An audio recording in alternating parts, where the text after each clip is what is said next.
Kjo dituri e sakt e sjellur në praktikë nga besimtari është përfaqësimi më dinjitos që mund të bëjë një besimtar, atë që e di të sakt, zbatoje me krenari dhe me kokën lart, sepse po ndjek profetin alayhis salam, aty kur nuk e di, besimtari duhet të mësohet të thotë nuk e di.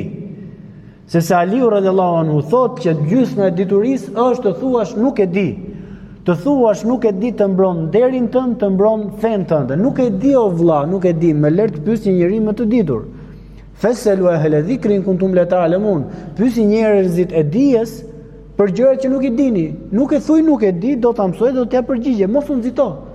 Nuk jetohet feja me emocion.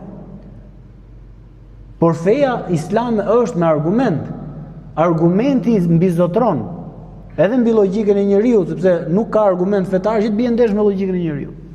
Por mënyra se si do t'ja transmetosh tjetrit, kë ke përballë, ajo është shumë e rëndësishme.